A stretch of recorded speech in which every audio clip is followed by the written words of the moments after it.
Alright, what is going on, boys and girls, ladies and gentlemen? The ACMJS Gamer here.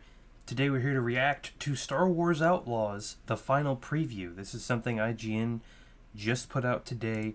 There's another video with the PlayStation blog that gave their hands-on impressions that should have come out right before this. So, I've not seen this before, this is total blind react. Let's see what IGN has to say about the final preview. I have enough friends. Yeah, but you don't have to pay me to hang out with you. It seems impossible that Star Wars Outlaws is the first ever open-world Star Wars game, but indeed... Because it isn't. There are other games that are open world, that are Star Wars. I don't know why. They keep trying to perpetuate this myth, but, you know... It's true. With that first comes plenty of expectation, but also lots of excitement, particularly when the studio handling the effort is Massive Entertainment, the talented developers of The Division. Speaking personally, I confess that I don't often get hyped up for too many open world games these days, outside of those made by Rockstar, as those can be counted on to raise the bar every single time, but I have been plenty hyped for Outlaws. I was gonna say, what about Cyberpunk? That's another, you know, CD Projekt Red, Cyberpunk and The Witcher. After all, it's set after The Empire Strikes Back, you play as a Han Solo caliber scoundrel instead of yet another Jedi, and you've got an awesome alien creature pet named Nyx by your side at all times, who promises to have an Voiced by D. Bradley Baker, by the way. Impact on gameplay and not just follow our hero Kay Vess around being adorable. Got the In Jedi other Survivor words, it's got a parkour. lot going for it on paper. Don't worry, Nix. The next job will be better. And while it doesn't seem like Outlaws will do any Rockstar-like bar raising, after playing a near final build of it for 4 hours across 2 different sections of gameplay, I can say it's still one of my most anticipated games yet to come out in a busy second half of 2024, and it feels very Star Wars in all the right ways. That's good to hear, but also keep in mind that Black Myth Wukong comes out August 1st, I believe. Hold on, let's fact check this. When is the Black Myth Wukong release date? Is it August 1st? I mean, yeah, we can pre-purchase. August 19th. So it comes out literally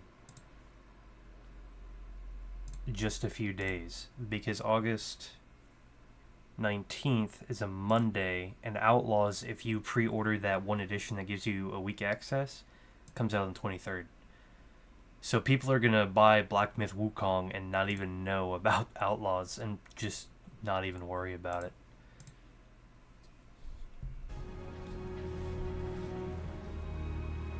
We made it.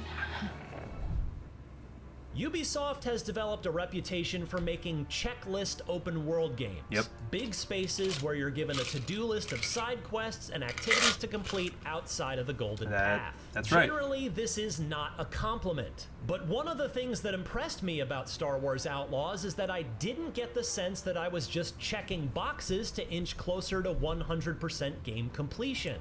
But the question is, are they still there? Whether you feel like that's what you're doing or not, the question is that mechanic, is that still an aesthetic of the game? Don't get me wrong, there is plenty to do in Outlaws, but those side quests and activities feel a lot more organic than they do in the publisher's other games. Okay. For example, while wandering around the town of Miragana on the planet Toshara, I walked by an arcade minigame of sorts. I wandered up and played around and had a good time. I also stumbled upon a betting stand where I could wager on holographic horse races. I managed to bet on the right one by sheer good luck, which gave me a chuckle later when I discovered a data pad lying around elsewhere that gave me a strong hint on who to lay my money on. I also encountered a down-on-their-luck gambling addict who begged me for money. I obliged, enabling his vice and leaving with a promise that he'd share in his winnings should he find himself back on Lady Luck's good side. Naturally, there's also a cantina, and I even saw a sabacc table,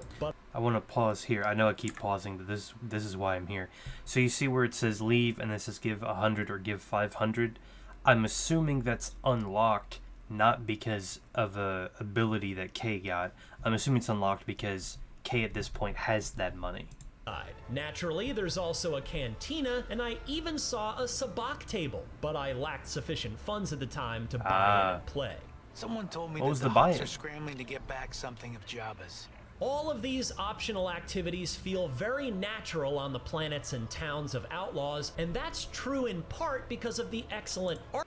This is really cool. I like this sense of scale that the game is giving, because that hangar, you can see how large that hangar is, and it really gives you the scope of how big those TIE fighters are.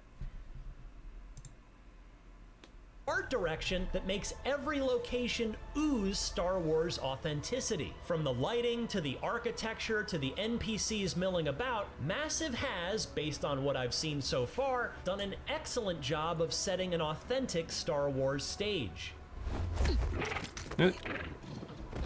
And I'd be remiss if I didn't add how the story of Star Wars Outlaws only supports and reinforces all of this. Kay is just out to make her way in an unforgiving galaxy, lying or double-crossing as she needs to in order to look out for number one. This plays out in occasional dialogue choices that pop up during cutscenes, adding a bit more player agency to what would otherwise be a mini Star Wars in-game movie. Will those choices affect how the plot ultimately plays out? I wouldn't bet on it, but there is a laudable faction reputation system that tracks how much, or little, each of the in-game syndicates likes you. Double-cross the Hutts and you'll harm your reputation with them, but increase your standing with the Crimson Dawn. Piss off a faction enough and they won't let you into their territory, meaning you'll have to sneak in and stay undetected if you want access.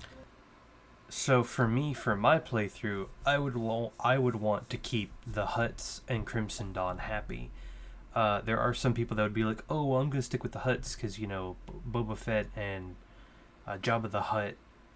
I'm interested in the Crimson Dawn because of the Maul aspect. Because depending on... No, actually, now that I think about it, Maul wouldn't be around at this time. Because Maul passes away in Rebels before Episode 4. Yeah, and this is between 5 and 6. So Maul wouldn't be around. But you could still see his ties with Kira in Crimson Dawn. And so this would lead me to want to do at least 2 different playthroughs. One for the Hutts and then one for Crimson Dawn. The Ashiga clan, the only reason I would want to stick with them would be to see what they have costume-wise, to see if you could equip anything or if they have anything cool cosmetic-wise. That'd be the only reason. But for story purposes, I would be interested in the Hutts and the Crimson Dawn. What if I say no? Now that you know who I work for, I can't let you walk out of here. But you're probably wondering, what of the moment-to-moment gameplay? In this, Star Wars Outlaws made me happy. This is a stealth game if you want it to be. And if you mess up in that attempt, I honestly like that you don't have a lightsaber to save you. You'll have to use Kay's blaster, which, yes, is upgradable, to get out of trouble, and that adds to the sense of danger because you're not a laser sword-wielding demigod. As such, the blaster battles felt like they had meaningful stakes, and the stealth gameplay had a bit of weight to it because I knew that I'd be up against it if I messed up.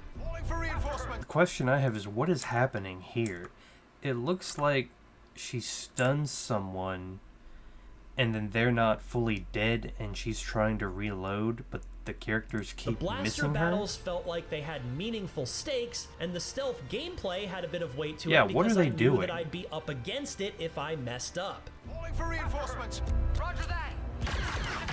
Okay, that's good. You can Naturally, disrupt with their... stealth comes lockpicking, Yep. and it's here too in the form of data spikes. And I quite like how Outlaws handles it. Each lock has a particular audio signature, and it's up to you to match that pattern by pressing the right trigger in time with the beeps. The longer you take, the more likely you are to be spotted. Similarly, the hacking minigame is also really fun. Here, you'll need to line up the right symbols in the right order, which usually takes multiple attempts. Fail too often and you'll fail the hack entirely. It took me a few tries to wrap my head around, but once I did, I really enjoyed the opportunities I got to do some hacking. Nice. Okay.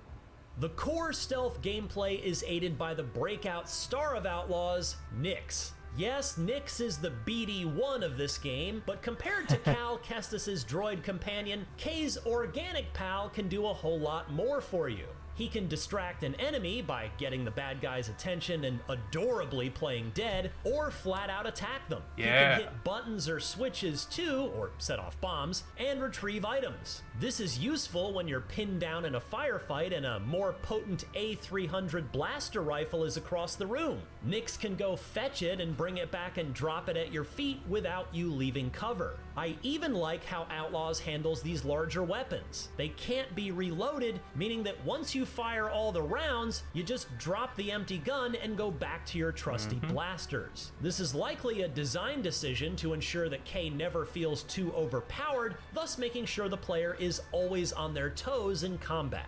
Out here, you live and die by your reputation. Finally, you can't have an open-world Star Wars game without ways to get around that expanse, and in Outlaws, Kay has a speeder bike that, Well, you can, and it's called Jedi Fallen Order. as you'd guess, can also be upgraded. You can win credits doing races, or just stop off along the way to your destination at some interesting-looking pit stop. The bike controls well. It almost feels like driving a boat in Wave Race 64 in that it's pretty fast and arcadey and maneuverable, but hardly handles like it's on rails. Complementing this is Kay's ship, the Trailblazer, and yes, it's upgradable. Oh, wow. I got to do a bit of outer space ship-to-ship combat, and I had a good time. I'll need plenty more time in the pilot seat to really solidify my opinion here, but flying the Trailblazer made a good first impression. Oh, that's it. We've lost them. If there's one thing that concerned me a bit during my hands-on time, it's bugs. Outlaws went gold well before the preview event, meaning that if I wasn't playing the certification build, it was something mighty close. And while yes, there will inevitably be a day one patch, as most games have nowadays, it was still disappointing to see as many annoying little, admittedly mostly visual and harmless, glitches as I did. Well, that's fine. Hopefully that day one update will knock out the bulk of them.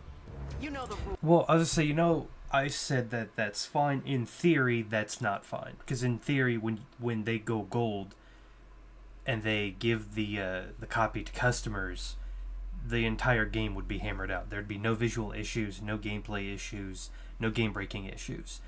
But, this day and age, gamers have come to accept, a game as good if on launch there's no game-breaking issues. For some people, visual effects would be a game-breaking issue. But in my context, I'm talking about a bug that occurs in like a mission that allows you to not play the game anymore, or you can't continue a quest. For example, if as Kay you go up to an NPC before you do a specific mission, and the dialogue, and you do the mission, and the dialogue to complete the mission doesn't show up because there's a game-breaking bug. That's what I'm talking about. For me personally, the visual effects stuff, as long as it doesn't break my game, I'm fine with it. I've been having a lot of game-breaking issues with games recently, and having to use the PC special cheat commands to get around them, because the game just, for some reason, if you do things in a specific order, things won't trigger and then you're trapped. But that being said, hopefully that doesn't occur here. Rules. No credits, no sabak. And you already owe the Pikes a fortune. Ultimately, though, I had a fantastic time with Star Wars Outlaws. Open-world games tend to be jacks of all trades, masters of none, and while I'm not sure Outlaws will master any of its gameplay components, it nonetheless not only does them all very well, but it does so with a convincing Star Wars sheen. And since there's somehow never been an open-world Star Wars game before, it feels new, fresh, and most welcome. I'm glad this is arguably the first big-name game out this fall on August 30th, because I can't wait to play more of it. How do you know my name? I keep an eye out for new talent. For more on Star Wars Outlaws, don't miss our exclusive 10 minutes of gameplay, as well as our behind-the-scenes look at how Nyx was created. And for everything else in the worlds of Star Wars and video games, and Star Wars video games, stick with IGN. Who told him to say that way? Who wrote this for him?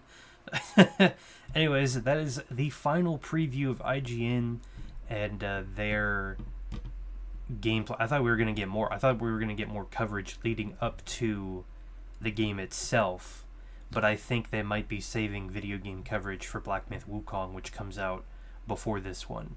But maybe there's more hype around Wukong because this game was more controversial. I don't know. I have no idea. Maybe Ubisoft gave them more access. Who knows? But that is it for this video. Thank you guys for watching. I'm not sure what the next thing will be. I'm not planning to record Outlaws. I just want to get all the coverage, all the gameplay, everything I could on the channel and out there, my opinions, my feelings.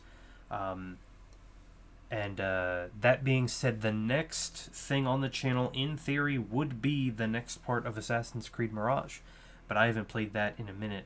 So we'll see how that goes. Thank you guys for watching. I'll see you guys next time. Peace.